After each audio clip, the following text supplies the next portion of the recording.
Hello dear student, कैसे हो बालको। स्वागत है आपका SVM ऑनलाइन क्लासेस भद्राजुन। कैसी चल रही है आप लोगों की पढ़ाई? अध्ययन अच्छे से चल रहा होगा। हालांकि अब तो ये भी सुनने में आ रहा है कि 1 नवंबर से स्कूलें खुलने के आसार हैं। कर देखते हैं क्या होता है। अगर खुलती हैं तो बहुत अच्छी बात ही है। तो 11th क्लास की जो साइंस है उसमें बायोलॉजी का पोर्शन जो हमारा चल रहा था उसमें अपना चैप्टर नंबर 6 चल रहा है।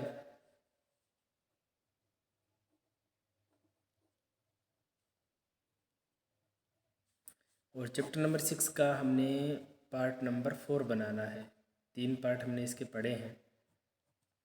थोड़ा सा कुछ याद है आपको कि हमने शुरुआत के 3 वीडियो में क्या पढ़ा था? द्योतक उत्तक या उत्तक के बारे में, एंजियोस्पर्म के जो प्लांट हैं हम उनकी शारीरिकी पढ़ रहे हैं, हम उसकी एनाटॉमी पढ़ रहे हैं या इंटरनल मॉर्फोलॉजी कह सकते हैं, वो हम पढ़ रहे थे। डिटेल से हमने पढ़ी भी थी। पादपों की शारीरिकी या आंतरिक अंगों का अध्ययन ये हम पढ़ रहे थे। और एक उत्तक हमने पढ़ लिया, विभ्योतक, उसको हमने कंप्लीट कर लिया।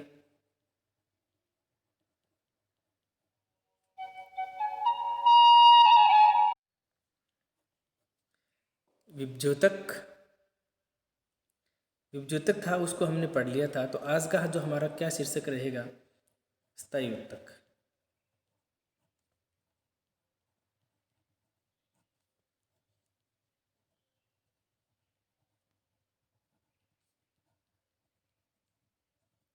परमानेंट टिश्यू के बारे में हमें पढ़ना है, स्थायी उत्तक के बारे में। तो स्थायी उत्तक क्या है? एक्चुअल में विभ्योतक उत्तक ही स्थायी उत्तक होते हैं। जब विभ्योतक काम करना बंद कर देते हैं तो वही स्थायी उत्तकों में कन्वर्ट हो जाते हैं, बदल जाते हैं। यानी जिसमें वृद्धि और विभाजन की क्षमता लगभग नष्ट हो चुकी होती है। जैसे पेड़ के तने में वो फिर ज़्यादा वृद्धि नहीं करते हैं ना फिर विभाजन करते हैं। ऐसे ही उत्तकों को हम स्थायी उत्तक कहते हैं, जो वृद्धि और विभाजन नहीं करते। तो स्थायी उत्तक की डेफिनेशन के साथ साथ हमें स्थायी उत्तक के प्रकार भी पढ़ने हैं। तो इसके प्रकार का पहले हम एक स्किल्टन बनाते हैं, एक जाल सा बनाते हैं, एक आरेख बनाते हैं कि स्थायी उत्तक कितने प्रकार के हो सकते हैं, क्या क्या पार्ट है। फिर एक एक करके प्रत्येक पार्ट का वर्णन करते हैं और पढ़ते हैं। ठीक है, चलिए तो पहले आरेख बनाते हैं अपन।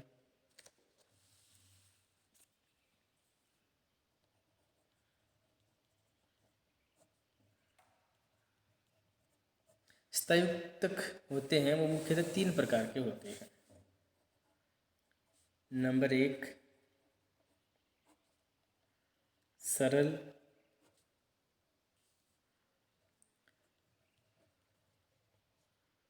नंबर 2 जटिल, नंबर 3 विशिष्ट उत्तक। सबके आगे उत्तक नाम लिखना भाई, मैं शॉर्ट में इसलिए। सरल उत्तक, जटिल उत्तक और विशिष्ट उत्तक, यानी स्थायी उत्तक 3 प्रकार के हो गए। अब जो सरल उत्तक है वो भी 3 प्रकार का होता है। सरल उत्तक भी 3 प्रकार का होता है। एक नंबर होता है मृदुतक, दूसरा है स्थूल कोण उत्तक,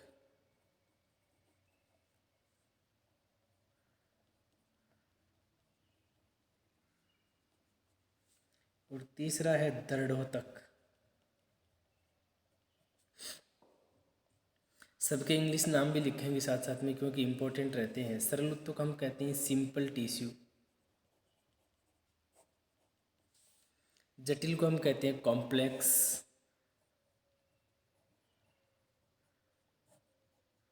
और विशिष्ट उत्तक जो है इसे अपन कहते हैं स्पेशल टिश्यू। स्पेशल टिश्यू, जैसे कि हमने ये 3 नाम लिखे, मृदुतक, स्थूलकोण उत्तक और दृढ़ोतक। इसे पेरेनकाइमा कहते हैं।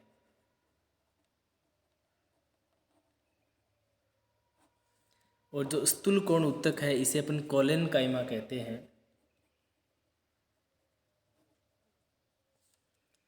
और जो ये आपका लास्ट वाला जो दृढ़ोतक है इसे स्क्लेरेनकाइमा कहते हैं।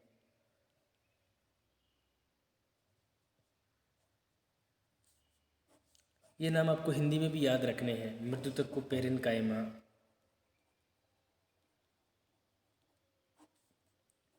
कोलेनकाइमा,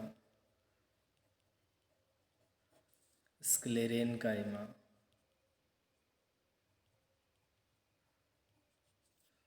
जटिल ऊतक की बात करें तो जटिल ऊतक भी दो प्रकार के होते हैं, आपको पता है। नंबर 1 जाइलम और नंबर 2 फ्लोएम। जाइलम और फ्लोएम। और डीप जाएं तो मृदुतक के भी कई प्रकार होते हैं शॉर्टली यदि हम देखा जाए तो, जैसे कि हरित मृदुतक, क्लोरेनकाइमा कहेंगे इसे। अलग अलग विशेषताओं के आधार पर हरित मृदुतक एरेनकाइमा होता है। वायुतक, विचित्र कोशिका जिसे आइडियोब्लास्ट कहते हैं। ताराकाय मृदुतक, तारे की जैसी स्ट्रक्चर का, स्टार शेप्ड। और दीर्घ मृदुतक,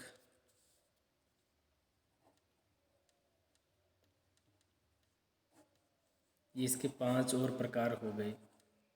फर्दर डिवाइड करें तो स्क्लेरेनकाइमा के भी कुछ भाग होते हैं। स्थूल जो कोलेनकाइमा है वे भी स्ट्रक्चर के आधार पर तो 3 ही प्रकार के होते हैं। कोणीय, एंगुलर, एक स्तरित होता है परत जैसा, और एक होता है रिक्तिका जैसा।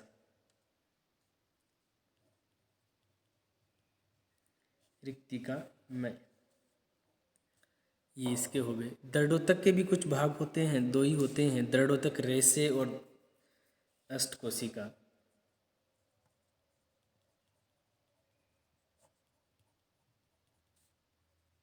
और अस्टिल कोशिका,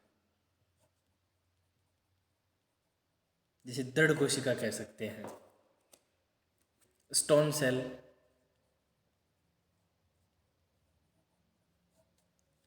तो ये देखो बेटा, सरल ऊतक के प्रकार हो गए 3, मृदुतक, स्थूल कोणोतक और दृढ़ोतक। फिर इनके फर्दर भाग हैं। जटिल ऊतक 2 प्रकार का, जाइलम और फ्लोएम। ऐसे ही अपने को उसके बारे में पढ़ना है। जो विशिष्ट ऊतक हैं वो भी 2 प्रकार के होते हैं, अंतःस्रावी विशिष्ट ऊतक और बहिस्रावी विशिष्ट ऊतक। इस प्रकार से जो स्थायी ऊतक हैं उसके मोटा मोटे तौर पर तो 3 प्रकार हैं, सरल, जटिल और विशिष्ट।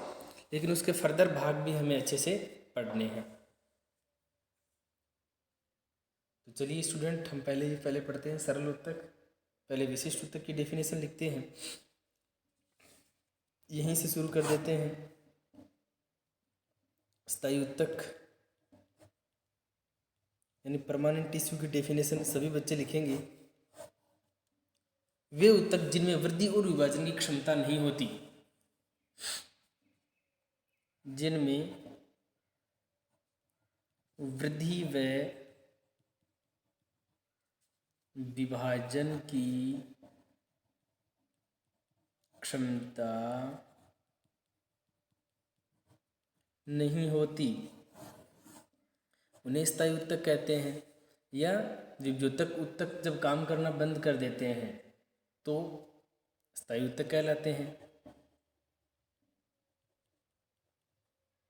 विभ्योतक ऊतक जब वृद्धि व विभाजन नहीं करते हैं तब उन्हें स्थायी ऊतक कहते हैं। तो स्थायी ऊतक कभी वृद्धि नहीं करते, जैसे कि द्वितीयक जाइलम है, लकड़ी जो पेड़ में है वो वृद्धि नहीं करती। तने वाला भाग की बात करें तो चलिए अब हम एक एक करके इनकी परिभाषा पढ़ते हैं। पहले मृदुतक, फिर स्थूल कोण ऊतक और दृढ़ोतक। तो स्थायी ऊतक कितने प्रकार के हो गए? 3 प्रकार के, सरल, जटिल और विशिष्ट। तो अब हम पढ़ते हैं सबसे पहले सरल, फिर सरल के प्रकार।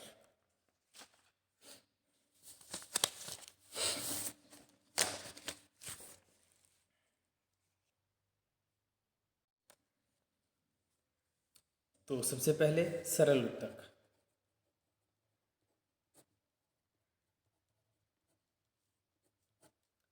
सरल उत्तक की क्या परिभाषा है? इस उत्तक की सभी कोशिकाएं एक जैसी होती हैं। सभी सेल क्या होती हैं? एक समान। और कार्य भी क्या करती हैं? एक जैसा। कोशिकाएं दिखने में भी उनकी संरचना भी एक जैसी होती है, बहुत सरल कोशिकाएं होती हैं। सारी कोशिकाओं की संरचना भी एक जैसी और सारी कोशिकाओं का काम भी एक जैसा। ऐसी कोशिकाओं के समूह को क्या कहते हैं? सरल उत्तक कहते हैं। ये कितने प्रकार के थे? 3 प्रकार के। तो हमने 1 नंबर पर क्या लिखेंगे? मृदुतक। मृदुतक यानी पेरेनकाइमा। पेरेनकाइमा की जो सेल्स होती हैं वो कैसी होती हैं? इनकी कुछ विशेषताएं हैं। ये एक तो सारे के सारी सेल्स है ना वो जीवित होती हैं लगभग। हालांकि हम पार्ट पढ़ रहे हैं स्थायी उत्तकों का, लेकिन इनमें कुछ कोशिकाएं जीवित होती हैं। स्पष्ट केंद्रक होता है। जीवित कोशिकाएं होती हैं, केंद्रक भी इनमें बिल्कुल स्पष्ट होता है। कोशिका भित्ति इसमें पतली होती है। पतली सेल वॉल होती है। और जो कोशिका भित्ति होती है वो सेलुलोज और कैल्शियम पेक्टेट की बनी होती है। कोशिका भित्ति किसकी बनी होती है? सेलुलोज की। और जो मध्य पटलिका होती है वो कैल्शियम पेक्टेट की बनी होती है।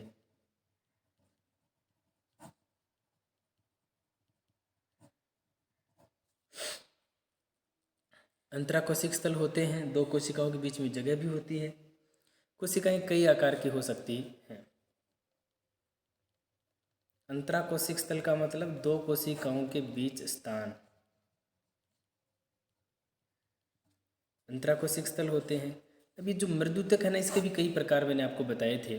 हरित मृदुतक है, अधिक संख्या में होता है ये। वायुतक है, उसमें वायु भरी रहती है। नाम से ही देख लेते हैं थोड़ा बहुत। हरित मृदुतक है बेटा, ये जो ग्रीन एरिया होता है प्लांट की लीफ में ज़्यादा होता है, हरित लवक की संख्या बहुत ज़्यादा होती है उसमें। ऐसी कोशिकाओं को हरित मृदुतक कहा गया है। वायुतक कुछ ऐसी कोशिकाएं होती हैं जिसमें रिक्तिका बड़ी होती है, वायु भरी रहती है, वायु कोष्ठ होते हैं। उन्हें अपन एरेनकाइमा या वायुतक कहते हैं। जलीय पौधों में मिलती है ये, हाइड्रोफिटिक प्लांट में। विचित्र कोशिका ऐसी कोशिका होती है, इसको आप थोड़ा ध्यान से पढ़ेंगे वो समझेंगे। आइडियोब्लास्ट कहते हैं इसको। विचित्र कोशिका को मैं यहाँ लिख रहा हूँ। कई बार ये प्रश्न पूछा जाता है, आइडियोब्लास्ट क्या है, विचित्र कोशिका क्या है। तो कुछ ऐसी कोशिकाएं होती हैं जिसमें तेल, कैल्शियम के ऑक्जेट आदि संचित रहते हैं, उसे अपन क्या कहते हैं? आइडियोब्लास्ट। तो क्या परिभाषा है? कुछ विशेष प्रकार की ऐसी कोशिकाएं जिसमें तेल है, वसा है आदि संचित रहते हैं, उसे विचित्र कोशिका या आइडियोब्लास्ट कहते हैं। ताराकाय, स्टार जैसी आकृति की कोशिकाएं हैं वो ताराकाय कहलाती हैं। दीर्घ मृदुतक, लंबे समय तक रहने वाली कोशिकाएं। पेरेनकाइमा की सेल जो लंबे समय तक रहती हैं उन्हें दीर्घ मृदुतक कहते हैं। ये तो हल्की हल्की चीज़ें आपको एक एक लाइन में समझनी है। अब मृदुतक का कार्य क्या होता है? स्टार्च, प्रोटीन आदि का संश्लेषण करना है। मृदुतक का कार्य क्या है? स्टार्च का संश्लेषण करना, प्रोटीन का संश्लेषण करना, ये आदि कार्य करना मृदुतक का कार्य है। पादप को घाव भरने के लिए, घाव भरने का मतलब क्या है? पादप का कोई भाग यदि टूट जाए, कहीं की कोशिकाएं या उत्तक डैमेज हो जाए, तो वहाँ पर वापस कोशिकाएं किसकी आती हैं? मृदुतक की ही आती हैं। ठीक है बच्चों। दूसरा अब हम पढ़ते हैं स्थूल कोण उत्तक यानी कोलेनकाइमा।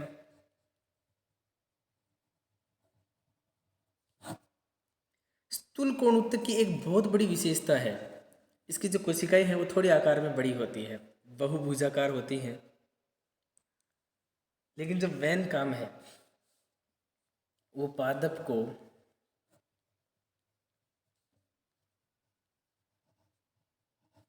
लचीली दृढ़ता प्रदान करना, यानी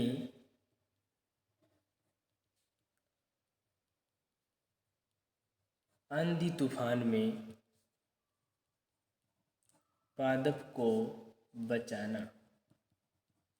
जब आंधी तूफान आता है तो जो टहनियाँ हैं वो जैसे जिस दिशा से आंधी आती है उसके साथ मुड़ जाती हैं। छोटी जो टहनियाँ हैं ना, जो टहनियाँ हैं ऊपर की, वो टहनियाँ हवा आएगी तो इधर मुड़ जाएंगी, इधर से आएगी तो इधर मुड़ जाएंगी, इसलिए पादप की टहनियाँ बची रहती हैं।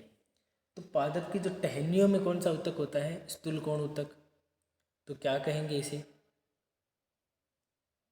पादप को लचीली दृढ़ता कौन प्रदान करता है? पादप को लचीली दृढ़ता देने वाला ऊतक स्थूलकोण ऊतक है। और यांत्रिक दृढ़ता मजबूती कौन देता है? वो दृढ़ ऊतक देता है, जिसके कारण तना मजबूत होता है। तो तना तो किसके कारण मजबूत रहता है? दृढ़ ऊतक के कारण। और टहनियाँ, पतली पतली जो डालियाँ शाखाएं हैं, वो किसके कारण बनी रहती हैं? स्थूलकोण ऊतक के कारण, क्योंकि आंधी तूफान आता है तो उसके साथ ही ये झुक जाती हैं। बहुभुजाकार होती हैं कोशिकाएं। कोशिकाएं कैसी होती हैं? बहुभुजाकार कोशिकाएं होती हैं इसकी। सेलुलोज पाया जाता है, पेक्टिन पाया जाता है।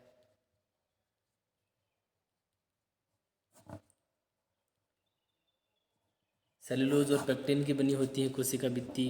पेक्टिन का निक्षेपण होता है, कोशिकाएं बड़ी हो जाती हैं। दीर्घीकरण का गुण होता है उनमें। कोशिकाओं में दीर्घीकरण का गुण होता है।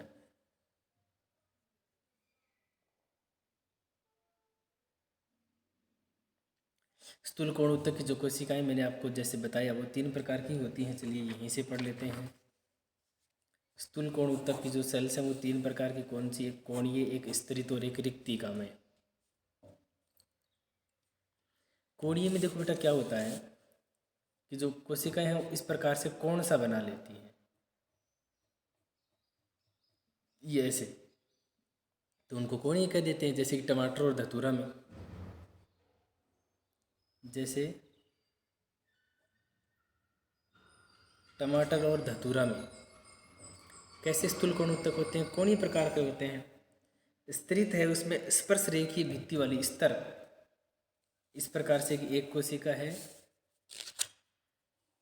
उसके पास में दूसरी, तीसरी, इस प्रकार से स्तरित बना लेता है। ये जो कोशिकाएं हैं मूली और सूरजमुखी में मिलती हैं।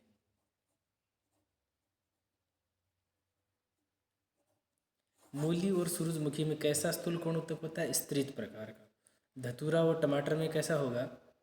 कोणीय प्रकार का।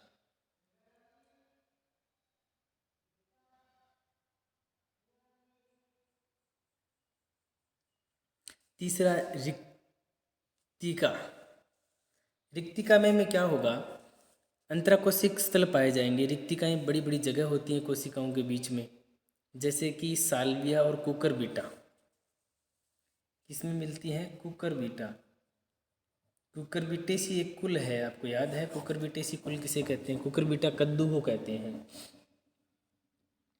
कुकुरबिटेसी कुल में ना ककड़ी है, मतीरा है, तरबूज है, खरबूज है, ये सारे कुकुरबिटेसी कुल के प्लांट हैं। तो इनकी जो एपिडर्मिस होती है उसमें रिक्तिकामय नामक कोलेनकाइमा होते हैं। ठीक है बच्चों, तीसरे पार्ट पर चलते हैं, दृढ़ोतक।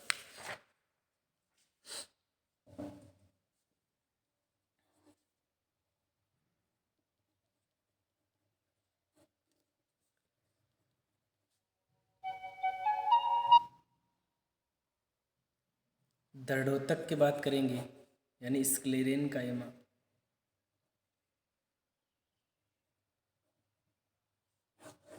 दृढ़ोतक, देखो दृढ़ से नाम ही पता चल रहा है ना, जटिल हैं, दृढ़ हैं, कठोर हैं। नाम में देखो दृढ़ोतक, ऐसे ऊतक जो दृढ़ हैं, जटिल हैं, कठोर हैं, उन्हें अपन क्या कहते हैं? दृढ़ोतक कहते हैं। ये पादप को कैसी दृढ़ता प्रदान करते हैं? यांत्रिक।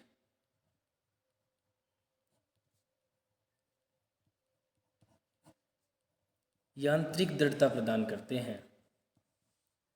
कैसी दृढ़ता प्रदान करेंगे? यांत्रिक दृढ़ता प्रदान करेंगे। तो जैसे कि तने में, तना जितना मजबूत होगा आंधी तूफान में तना नहीं टूटेगा। तो ऐसी मजबूती तने को कौन देगा? दृढ़ोतक। और लचीली दृढ़ता कौन देगा? स्थूलकोण उत्तक। ठीक है बच्चों, याद रखेंगे। तो इनकी कोशिका भित्ति क्या होती है? मोटी होती है, मजबूत होती है, लिग्निन से बनी होती है। किसकी बनी होती है? लिग्निन की बनी होती है।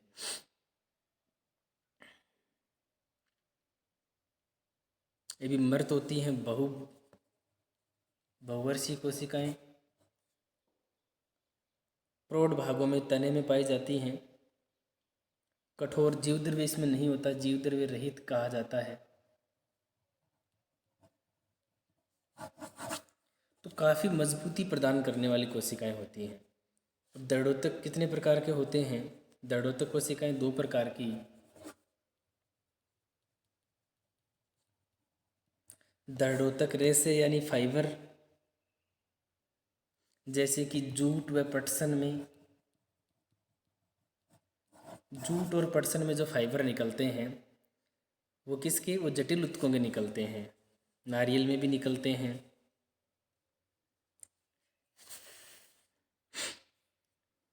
दूसरा है दृढ़ोतक का दूसरा प्रकार है दृढ़ कोशिका।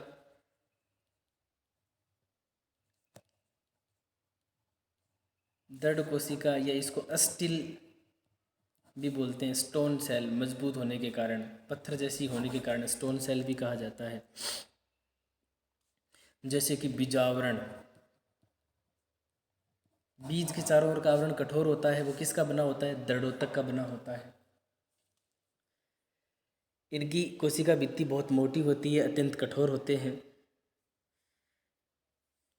जैसे नाशपाती, हम नाशपाती खाते हैं तो वो कितनी कठोर होती है, क्योंकि उसमें दृढ़ोतक होते हैं। दृढ़ोतक का मैंने आपको कार्य भी बता दिया। डियर स्टूडेंट, इस प्रकार से हमने सरल उत्तक के तीनों पार्ट पढ़े हैं। सरल उत्तक कितने प्रकार के होते हैं? 3। मृदुतक, दूसरा स्थूलकोण उत्तक और तीसरा दृढ़ोतक उत्तक यानी स्क्लेरेनकाइमा। तीनों के अंदर के पार्ट्स भी हमने पढ़ लिए। तो सरल उत्तक हमने पढ़ा, इसका मतलब क्या पढ़ा है हमने? जो हमारे स्थायी उत्तक थे, स्थायी उत्तक 3 प्रकार के, सरल, जटिल और विशिष्ट। तो हमने सरल वाला पोर्शन क्लियर कर लिया है। इससे अच्छा तो जो हमारा पार्ट 4 है वो यहीं तक कंप्लीट हो गया। अगला जो 5वां पार्ट बनाएंगे वो जटिल उत्तक का और विशिष्ट उत्तक दोनों को एक साथ लिया जाएगा। ठीक है बच्चों, तो आप अच्छे से रिविजन करो, पढ़ो और इनको समझो। तो आज का जो हमारा पार्ट था वो चैप्टर 6 का पार्ट 4 हमने पढ़ा है। किससे संबंधित था वो? स्थायी उत्तक के केवल सरल उत्तक से। ठीक है बच्चों, thanks and best of luck.